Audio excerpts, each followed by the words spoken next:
বাংলাদেশের গেমিং কমিউনিটিকে চমকে দিল ফ্রি ফায়ার। বাজেটের দিক থেকে দেশের ইতিহাসে সবচেয়ে বড় গেমিং আসরের ঘোষণা দিয়েছে আন্তর্জাতিক গেম ডেভেলপার প্রতিষ্ঠান Garena. Free fire world record series Bangladesh 2025-এর জন্য প্রাইজ মানি ঘোষণা করা হয়েছে রেকর্ড 66 লাখ টাকা। তাতেই তোলপাড় ই স্পোর্টস দুনিয়ায়। শুধু অর্থনৈতিক দিক থেকেই নয়, এই প্রতিযোগিতা খুলে দিচ্ছে দেশীয় গেমারদের আন্তর্জাতিক মঞ্চে পা রাখার দরজা। দেশ সেরা দুই দল সুযোগ পাবে ইন্দোনেশিয়ার জাকার্তায় অনুষ্ঠিত free fire world series global ফাইনালে। প্রতিযোগিতার বাছাই পর্ব শুরু 18 আগস্ট। নকআউট পর্বে অংশ নেবে 18টি দল, যারা 3 সপ্তাহব্যাপী নানা ধাপে নিজেদের শ্রেষ্ঠত্ব প্রমাণ করবে। চূড়ান্ত পর্ব অনুষ্ঠিত হবে আগামী 3 ও 4 অক্টোবর।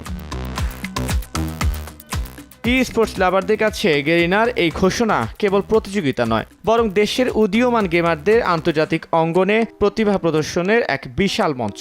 তরুণ প্রজন্মের গেমিং দক্ষতার বিকাশ এবং দেশের গেমিং ইন্ডাস্ট্রিকে এগিয়ে নিতে এ ধরনের আয়োজন রাখবে গুরুত্বপূর্ণ ভূমিকা, এমনটাই মনে করছেন গেমিং সংশ্লিষ্টরা।